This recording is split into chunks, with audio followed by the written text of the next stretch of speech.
Hi, everyone.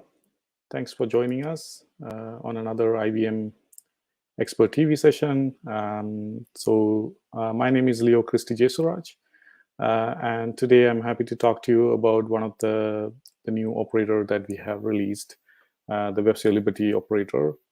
So I'm the operator architect for the WebSphere organization within IBM Automation. I'll have a short presentation at the beginning, and then we will have a demo of the various capabilities that is provided by this operator. All right. Sorry, I'm just trying to find my slides. All right. Yeah, just a quick introduction for those who are not familiar with operators. It's a mechanism to deploy applications and install products on Kubernetes-based environments such as Red Hat OpenShift. Think of it as an extension of Kubernetes itself. So Kubernetes automates a lot of things and manages a lot of different resources to make the cloud deployment and management much easier. So operators are custom resources that are managed by the various operators that are provided by many different vendors. So it basically holds the knowledge of how to deploy and manage the applications. Compared to typical or traditional deployment methods, operator is a bit more advanced. If you look at the diagram there, and the reason is because the operator is not a one-time deployment. It's actually is running within the cluster. So it has access to the various events that are happening that is related to what the operator is trying to do. And it can react to those by generating the necessary Kubernetes actions, creating the necessary Kubernetes resources, and basically managing the application for you, all depending on the configuration that you specify. So later on, I'll show some example how that looks like in this particular case for WebSphere Liberty applications. All right. So one thing to mention is, like, since I did mention that it's running in the cluster, that doesn't mean the operator has access to like everything that's happening within the cluster. It is bound by the RBAC policies that govern the many different Kubernetes deployments. So it only has access to like if it's installed into a single namespace, it only has access to that single namespace and only the resources that it needs access to. So it doesn't get access to like everything that's happening within the cluster if you had any concerns about that, right? Yeah, so why operators are pretty useful. It's because it simplifies the deployment and management of many different things. Kubernetes itself is quite complex, so you need to have a very vast knowledge of the various aspects of Kubernetes and how it corresponds to deploying and managing applications. And that means like it has a very steep learning curve. Then you also need to incorporate the many different best practices within the creation and management of these resources. So that's where the operator comes in. It provides an encapsulation and provides a lot of value adds over just Kubernetes. So it can manage, it can create and manage all these resources for you, depending on the needs of the application, depending on the configurations that you specify. But more importantly, because the operator is running within the cluster, it can provide a lot of ongoing support for the management of the application. So we have a couple of like day two operations as part of this WebSphere Liberty operator. So I'll show a demo at the end on how that looks like. Yeah, so operator basically simplifies. So instead of dealing with all those many different resources, you just deal with the custom resource that is managed by the operator. You just specify the various configuration that your application needs, and then the operator takes care of the rest. So again, yeah, I'll in the demo portion of it, I'll show some example of how that actually looks like. All right. Here's an overall diagram of where the operator fits in terms of the application deployment. So the operator is over here, but typically you would have your application code, and that needs to be compiled and produced as a container image for the application. You can use the various mechanism, source to image or multi-stage building and others to produce that application image that will basically contain the WebSphere runtime, in this case, the WebSphere Liberty, the runtime, and along with the application and any other libraries and configurations for the application. Then once you have that application image, you are ready to deploy that to Kubernetes or OpenShift, and that's where the operator comes in. And here you can see the custom resource that I mentioned. In this case, it's a WebSphere Liberty application custom resource. So you would just apply that as any other Kubernetes resources by simply doing a kubectl or OC apply, and then within the cluster, the operator is running, and it will take the necessary action to manage, deploy and manage that application for you. So whether you need deployment or persistence, whether you need to expose the application, whether you need auto scaling, whether you need to do monitoring for the application, you can specify all that. Out of the box, it provides a lot of the capabilities, like it follows the best practices. So think of it as the recommendation from us to you on how the application should be deployed securely and managed securely. But we understand that not all applications are the same. So we do provide the necessary configurations that you would need to, if you need to change any of those default behavior. All right. And as I mentioned, like once the application is deployed and running, then you may need to do certain day two operations. So in the case of Liberty, we currently have two day two operations, one for gathering memory dumps on a server that's running. It's pretty trivial to do on a standalone server that is not in a containerized environment. But in this particular case, it's sorry, 1 second.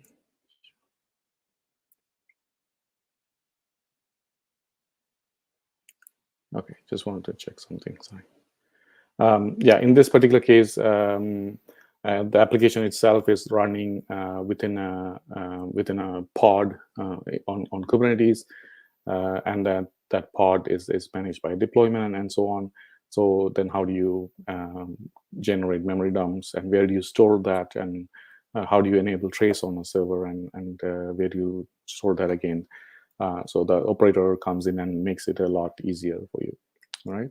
So some of you might be thinking, okay, some of these or a lot of these sounds very similar, and that's because we already have an Open Liberty operator that's available from the Red Hat certified catalog.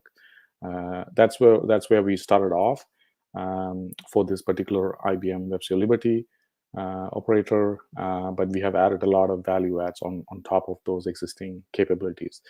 So in today's presentation, I'll go through some of the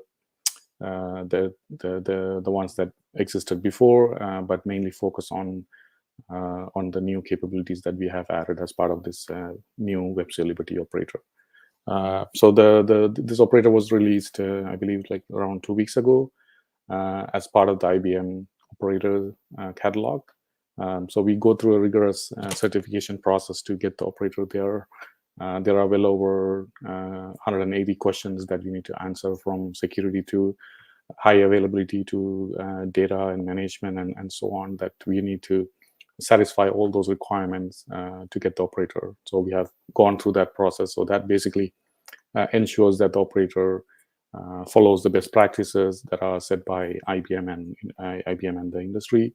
But in some cases, you will see that the operator goes beyond, well above those like requirements to get certified, by providing a lot of value adds even on top of that, right? So in the demo portion, I'll talk more about it, but just wanted to provide some background on the development of this operator.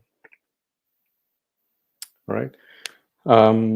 Yeah, so you can check out the documentation. A lot of the things that I'll be talking about, you can find detailed information on how to do those in our documentation. It's available from the IBM docs, and then we also have the repo the public GitHub repository where we do the actual development of this operator. So we highly encourage you to get involved. If you have any requirements or anything, feel free to open the issues there. We can collaborate there. Bring the requirements and challenges that your enterprise application. This is just the starting point for us. We are just getting started with this, and our plan is to further enhance by providing a lot more capabilities than what we currently offer. All right. So we would really encourage you to participate, and we would really value your feedback and your input. All right. All right. Yeah. So here I'm just highlighting some of the features that are provided by this particular operator. We have added a few different things, as I mentioned, that are completely new, not available in the Open Liberty operator. And one of them is the integration with the IBM license service. So in the demo portion, I will demonstrate that. And we also have integration with the certificate managers. So end-to-end, the communication is encrypted and it's secure.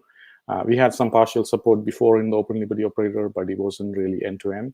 But now we have that capability out of the box. Then we also have some security-related functionalities to restrict the incoming traffic to the application, so you can ensure that only authorized entities are allowed to access the application. Then, yeah, out of the box, we also follow a lot of the best practices by deploying the application securely, by making sure that we follow the most restricted security policy. So yeah, again, in the demo, I'll demonstrate some of that. Then, yeah, apart from that, we have the rest of is mostly what we had from before as part of the Open Liberty operator, the day 2 operation that I mentioned. Then there's a single sign-on. That is basically an easier way to secure your applications with a public or private authentication mechanism, whether OAuth or OIDC and so on. So yeah, that existing capability, we have added that as part of the WebSphere Liberty operator as well. Then, yeah, then you have the persistence to support the auto scaling and so on. So today's focus is on provide a high-level overview and then demo some of the new capabilities like the license service and the certificate managers, and also show you the day 2 operation. And in tomorrow's session, we will show some of the alternative install mechanism. Today, we will be just focusing on OpenShift, how to install this operator on OpenShift, and how to deploy an application and manage it. But in tomorrow's session, we will cover some of the non-OpenShift environments, such as like vanilla Kubernetes, AKS or EKS, and how do you deploy and manage the operator in those environments. We will show that. And also, we will have a segment on air gap support. So air gap is a terminology that we use to describe the clusters that doesn't have any external access, meaning it wouldn't have access to the IBM container registry where the images for the operators are hosted. So in such scenarios, then how do you actually install the operator? So we will have a segment on that, on describing the process that you would need to follow to get the operator. Once operator is installed, the usability would remain the same, but the install process is a bit different. And if you're running your applications or in a cluster that has this restriction, then yeah, then you would find this very useful. All right, so please do join us tomorrow at the same time to catch the presentation and demos for those. All right. All right, so let's go ahead with the demo. So let me switch to my. Oops. All right, so here I have my OpenShift cluster. This is something that I use for development and demo purposes. I believe it's 4.10 OpenShift, so one of the newer version. So the first thing that you would need in order to, as I mentioned, this operator is available. It comes with Apache license, and but the support is provided by IBM. So if you have entitlement for WebSphere Liberty or other products that give you entitlement to WebSphere Liberty, then this operator is fully supported as part of that. But to install it, you can just go ahead and install. You don't need any entitlement to install the operator itself. Okay. So the first thing you would need to do is to add the IBM operator catalog. So we have the instruction on the in the documentation, but basically, if you're not familiar with Operator Hub, think of it as the app store for operators. So this is where you can find the various operators that comes with Red Hat from other vendors, and then you can add additional operators to this Operator Hub by adding the IBM operator catalog. So I have already done that step. It's just a simple YAML file that you apply, and then the operators from the IBM operator catalog, as you can see, the ones that are marked as such are from there, but these are from like Red Hat community, and these are the ones from the certified catalog from Red Hat. So in this case, so I have already added the catalog. It's pretty simple step to do. Then once you have done that step, you can search for WebSphere Liberty, and you will see this particular tile. And if you click on it, you can get additional information about some of the capabilities and other things that I mentioned.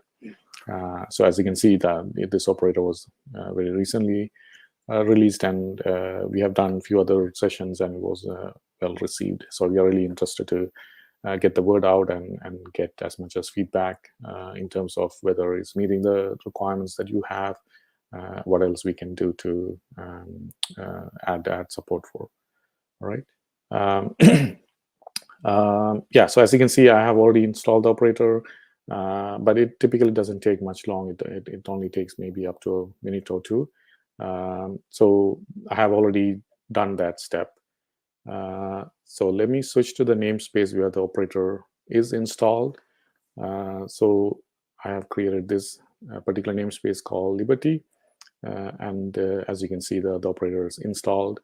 As with all operators, when you're trying to install an operator, you would be presented with a choice whether to install the operator to a particular namespace or to watch the entire cluster. That basically configures the RBAC, the role-based access control policy for the operator, like which namespaces it should have access to. So in this case, I have chosen to install the operator to watch only this namespace. What that means is you see all these APIs on the right side. These are the custom resources that I mentioned, including the one for application and the others for the day 2. So these APIs is what you will use to basically deploy and manage your applications. So these APIs, whenever you create an instance of that in this particular namespace that's managed by the operator will actually will get a notification about that, and it will do the necessary operations to deploy and manage the application as per the configuration you specified. All right. So let's go through the first integration that I mentioned in terms of. Let me delete this app. So we only have one app, so it's much easier to follow. So as you can see, we already have this sample app that's already deployed. I will go through the process of actually deploying another application, and then we will go through some configuration for that. But before that, I wanted to show the integration with the license service. So there is this IBM license service that you can use to get the usage information and audit information and other things about the various products from IBM. The license service itself is running within the cluster. So in this case, I'm I have installed that as part of the IBM foundational services, or the IBM Cloud Pak for foundational services, or the common services, also as known. I have already installed that, but you can also install this operator as a standalone operator as well. So once that operator is installed, then you will give an endpoint that you can access to do various reports and other things. So one of them is this status page that gives like a up-to-date information on what products are being deployed on this particular cluster. All right, so let's have a look at that. Before I do that, I need sorry for all the scrolling. I meant to close some of these windows. So if you go to the status page, yeah, so here you can see the license information being displayed here, the one for IBM WebSphere application server. You can see the product ID and the metric value, and so on. So, excuse me.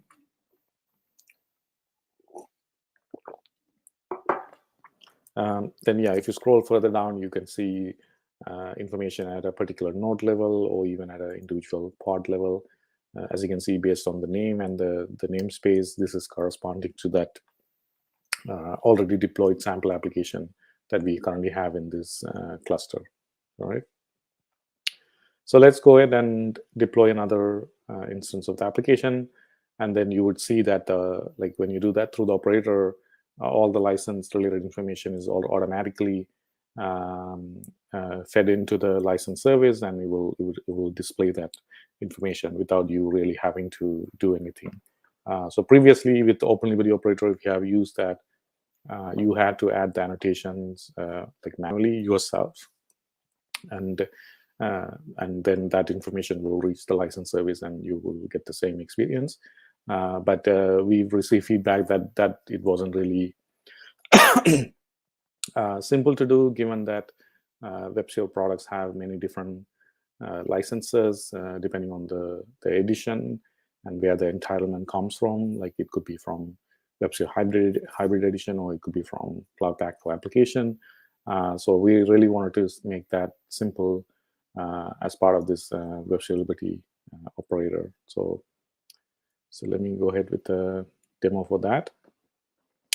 So the first step is to create an instance of that custom resource that will basically deploy your application. So in this case, there are two required fields. One of them is the application image itself.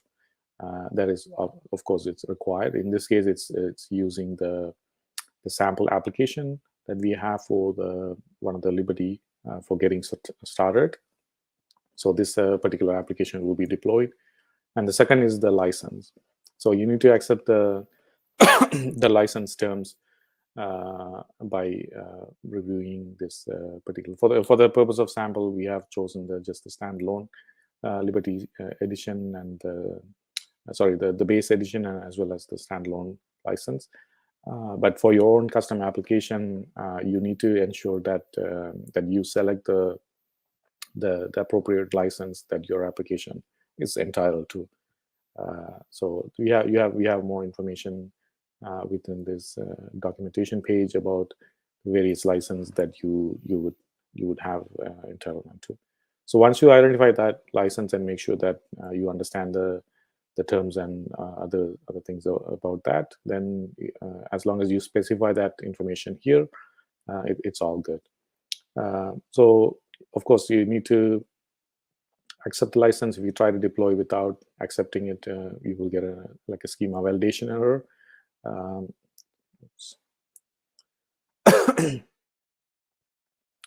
going to change the name of the app so it doesn't conflict with the one that we already have. Yeah, so you need to accept the license, and then in terms of the edition, it could be the base, or if you're familiar with the Liberty, there's a Liberty Core, and then there's the ND. So yeah, you would pick the appropriate one. So in this case, I'm just going to leave it as the base, and then the entitlement source. So this is where the entitlement comes from. So by default, it could be like you could have bought the WebSphere application server directly, and then you would have the entitlement for that. or the entitlement could be coming from as part of the WebSphere Hybrid Edition, or the previously the Cloud Pack for apps, or the Family Edition. Then you would choose that accordingly. So for this particular application, I'm just going to choose the Hybrid Edition. Then as you can also see, there is also the different metrics. Some of these entitlement sources have different metrics. It could be either the VPC or the PVU. Again, if you do the control space, you would see those options. I'll show how the UI looks like as well if you prefer to use the UI rendering instead of the YAML. All right. Yeah, so let's go ahead and deploy with that default information. Actually, before I do that, let me switch back. Yeah, so if you prefer the UI, then yeah, it's a much better experience some of you may find. But yeah, you just basically specify the same set of information using the UI, right? There are a lot more configuration. I'm not going to get into all of that now. As we go through some of the other demos, I'll cover some of the other ones. But this is at the minimum what you would need to specify in order to deploy an application. But of course, your application may need to pass in environment variables or specify persistence, and yeah, then you would need to configure those things accordingly. But for the purpose of this sample app, none of that is required. So I'm just going to go ahead and deploy the app. Okay. Just want to make sure everything is fine. Yeah, it's all looking good. Yeah, so I've deployed it, and as you can see, this would be the first place that you would go to check the status of the application. So there are three conditions that you need to look for. So the first one is the reconciled. So this is the first one that you need to check, or you need to ensure that it's fine. In case of any configuration errors or any issues with the cluster resource availability, and the operator is not able to succeed the creation of the necessary resources, then all that information, will be displayed here. So, and the other one is the resources ready. So this is basically indicating the corresponding resources for this particular application, like whether it's a deployment or stateful set or a route, and so on, whether they are actually created and they are actually ready. So the operator is not only just deploying it, but it's also monitoring those resources and making sure that they are in a ready and healthy state. So that information is all reflected here. But if you're just looking for a one stop to identify whether our application is healthy or not, you can use this overall ready status. So that basically ensures that it did reconcile and all the resources are ready. So you could click on the particular instance, and if you scroll down, you can see additional information here. So as you can see, in this case, it's reporting all the resources are ready. And it's even saying, okay, we have one replica, and that particular replica is ready. All right. So before I show the license integration, let me quickly show like what the operator is doing under the covers. So as you can see, it created an instance of the deployment. I'll come back to the network policy. Then it also created a service, and then so this is allow other application or other services to communicate with this particular application. And then the operator also by default creates a service account for each of the application. Of course, if your application has specific permission requirements, then you can create the service account yourself and then specify that in the configuration. Then the operator will use that instead. Right? Yeah. So that's that. So if we now switch back to the license service, we should see that application that we just deployed. So yeah, so here you can see the hybrid edition and the number of metrics that are being used, and the product that's bundled as part of that. And then if you go further down, then you can see the bundled product. as before, you can see the information at a particular node level as well as at a pod level. One thing that I want to mention here is that if you look at this particular instance, this is the one that we just deployed. So by default, the license service picks up the CPU limit. If you haven't set one for the application itself, it will pick the CPU limit of the node. So that will reflect in a higher usage being reported than what you would have anticipated. So it's very important for you to identify the CPU limit. Depending on the application and the various load testing that you do, you can determine an appropriate value for that. At the moment, like, the operator doesn't have a way to come up with a value that's ideal for like the many different applications. So that's something that you would need to set yourself. And again, that can be set as part of the configuration. So the resource requirements, whether it's CPU or memory, you can set those accordingly within the custom resource. So in this case, I'm just going to set the CPU limit to 1, so it doesn't use the limit of the node and reflect a higher usage. All right. So if you go back, I'm not sure how long, I think it's pretty fast to pick that. Yeah, so it already picked up. So now that we have specified a CPU limit, as you can see, it did pick up that value, and it's using that to calculate the license usage. So again, yeah, without you having to do anything, by just selecting and accepting the right license for your application, all that information is reported, and you can get that information from the license service. So that's the integration with the license service I wanted to show you. All right. So the next thing is yeah. So the replica, like as we saw that there were only one replica, but if you want multiple replicas, you can set that easily using this replicas field. Or if you want to make use of the auto scaling, then that's also supported. You would just, instead of a static replica, you would configure the auto scaling. So you can configure policies like if the CPU limit reaches like 70% or 75%, then kick off an additional instance. So you would basically specify the minimum number of instances and the maximum number of replicas, and then specify the CPU usage, and then the autoscaler will manage the application's high availability for you. Right. So in this case, just to keep this demo simple, I'm just going to leave it as static. All right. And the other thing is, yeah, going back to the resources, as you would have seen earlier, there is this new resource called network policy. So again, this is something new. If you have used Open Liberty Operator, it is not available there yet. But what this is ensuring is that the application is given is only accessible by services and other applications that you really intend to.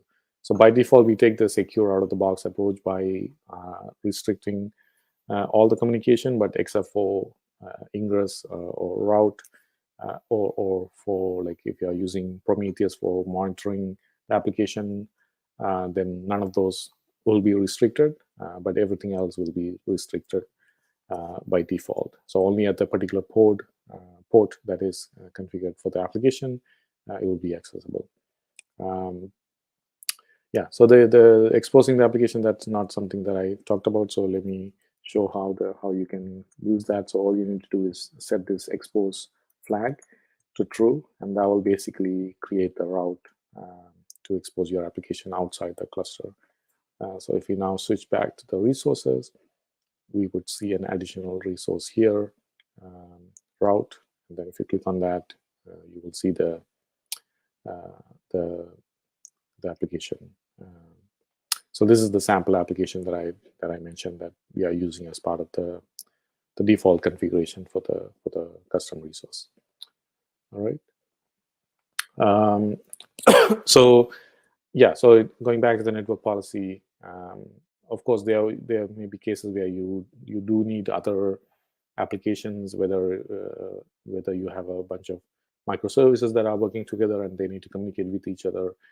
You may have the requirement for them to talk to each other. So we have made that really easy by through this particular field called application name. So as long as you set the same value for all the different microservices that need to communicate with each other, then they would all have access. So all you need to do is like for example, if you say my apps, then yeah, as long as you set that on each of the custom resources, then they can all communicate with each other, but nothing else can communicate with them. Again, apart from like ingress and monitoring, none of those traffic will be blocked. So this basically keeps the application secure, because within the namespace, typically, if you don't have a network policy, any other pods or any other resources, not just within the namespace, even from outside the namespace, if they have the right permissions, they can still invoke the application. So that might be not suitable or ideal in some cases due to security reasons. Then yeah, this is the way to restrict all that, and the operator does that by default. There's also additional configuration option for the network policy. You can if for some reason you need to turn that off, you can set the disable field to true, and that will basically stop creating the network policy, meaning it will be accessible by everything within the cluster. Or if you want to do some advanced configuration, you can do that by specifying the labels or the namespace that should have access to. But again, it may be simpler, much simpler with the application name. But you do have that option in case you have applications from like outside the namespace that need to communicate with this. All right. Yeah, so that's the network policy. So continuing with the security, another topic that I wanted to highlight here is the end-to-end encryption all the way from the external route all the way to the application pod, like where the application is up and running. So if you go back and look at the deployment, the operator automatically creates a certificate for each instance of the application, and then injects all that information into the Liberty runtime. So that's what secures the communication with the TLS. Of course, the application itself needs to be configured. In this case, the sample app that we have, it does do that.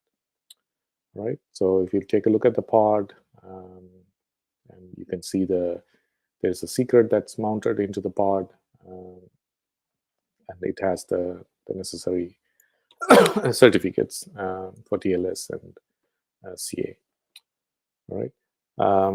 So yeah, so again, this is something out of the box the operator does. In this case, we are using OpenShift, so you have two choices. You could use the OpenShift's service CA, its own certificate manager, or if you have installed the cert manager APIs and an operator to manage that, then the operator will use those APIs instead.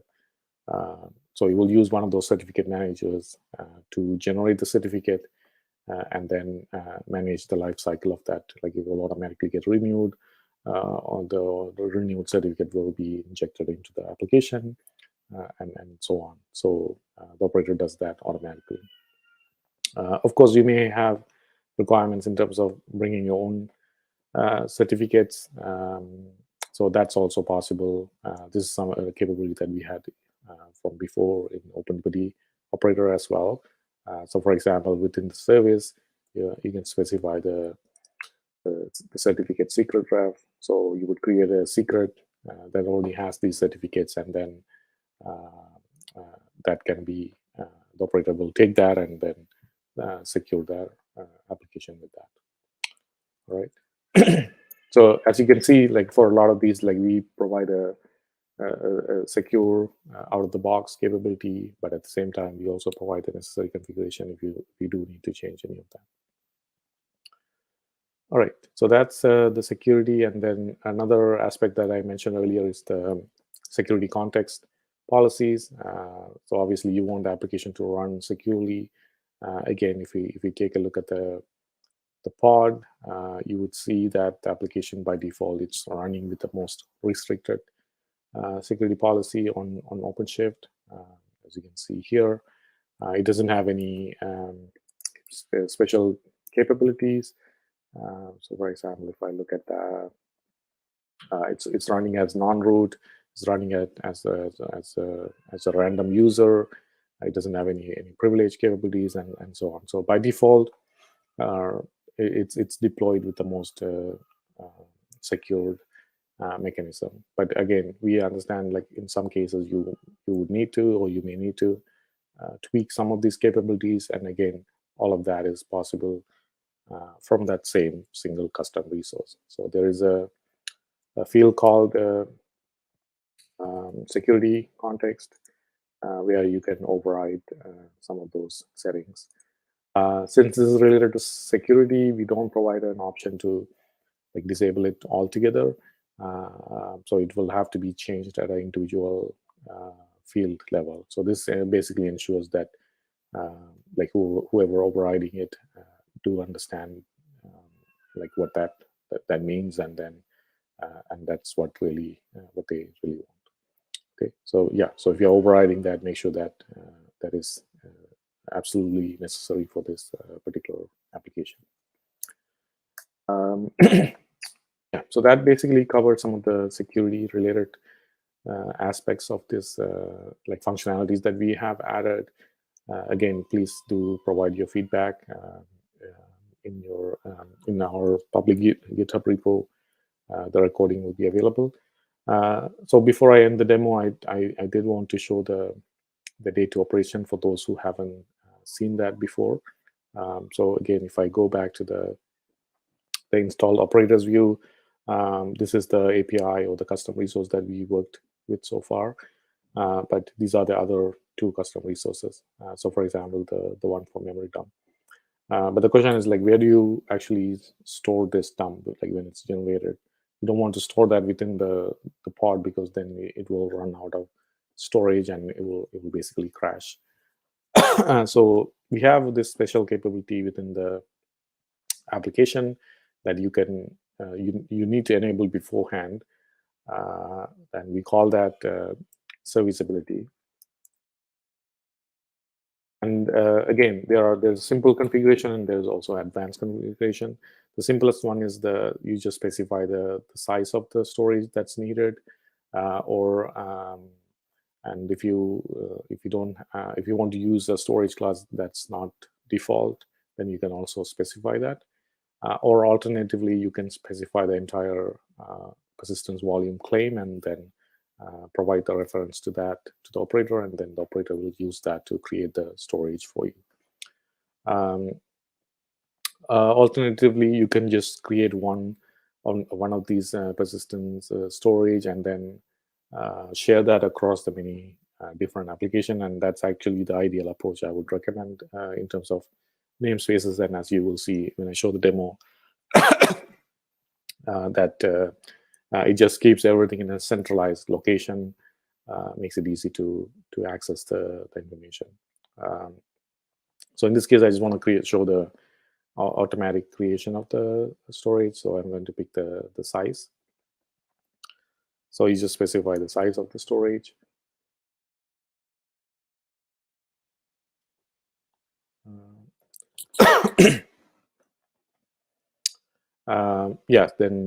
The first thing that you should always do whenever you change configuration is to go to the status conditions and make sure that it's reconciled, it's ready. And in this case, you can see it's not ready yet. It says replica set is progressing, but once that's updated and it's up and running, so in this case, we updated the replicas to 2, so you can see that information here. So now we have enabled that storage that's needed for the data operation. So now we can go back to the data operation, and then let's say, for example, if we want to do a memory dump, we can trigger that easily.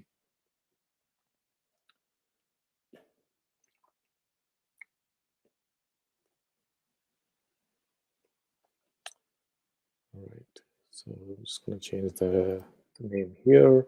Yeah, again, you do need to accept the license for this as well.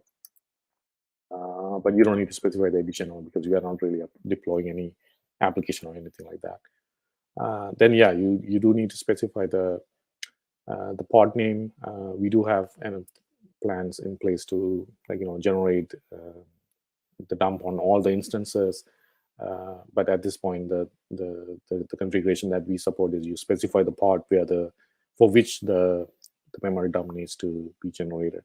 So we can get that information from the deployment that's created by the operator.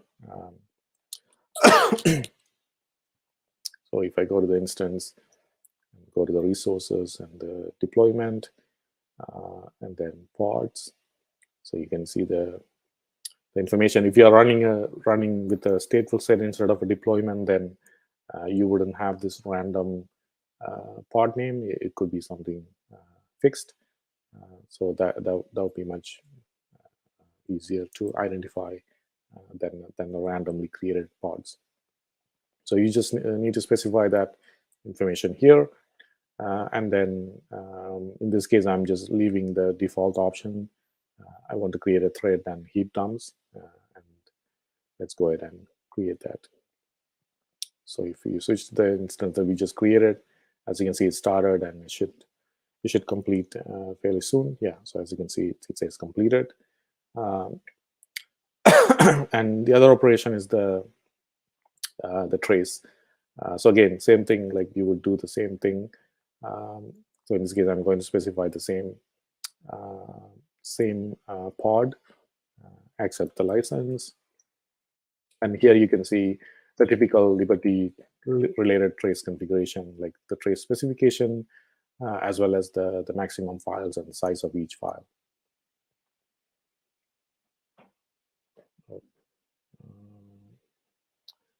That resource already exists, so I'm just going to change the name.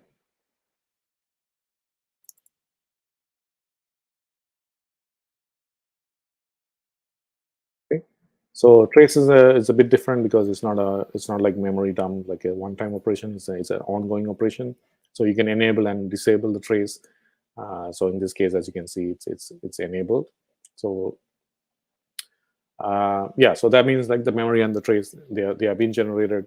On this particular cluster, I'm using the Ceph storage. It's a bit tricky to get to the actual volume where the files are stored. But since that storage is mounted into the application pod, I'm just going to access that directly to show like what were generated. So if I do here, you can see the namespace and the pod name and the memory dump, as well as the trace files for that particular instance. So yeah, so using that custom resource, it's much easier to generate that information. And yeah, we are looking to add more data operations. So we would really love your feedback on like what are some useful things, like once the application is deployed, what are the typical things that you do or you would need to do, and then we can look into implementing those or providing those capabilities as part of the operator to make things easier for you. Yeah, so that's pretty much it in terms of the the demo. Yeah, so thanks for joining us. So as to close off, I just wanted to yeah, so depending on where your like modernization journey, and especially if you are a WebSphere customers, if you haven't heard about the transformation advisor tool that's available out there. So if you are using the traditional application server, and if you are looking to migrate to Liberty, there are various tools that are available that you can take advantage of, and transformation advisor is one of them. So it will scan your existing application and environments and provide recommendation on and it even provides the various artifacts that you would need to get your application up and running in these other modernized environments. So whether it's you're looking to modernize just the runtime or the entire application, or this is the tool that you should use to get started with that. All right. So yeah, so please do check that out. All right. Yeah, so I think that's all we had for today. I don't think I saw any questions. But yeah, thank you all for joining, and I'll see you tomorrow in the continuation of this session, and then we will talk about some of the other capabilities and the various different install mechanism and so on. So hope to see you all tomorrow as well. All right, thank you.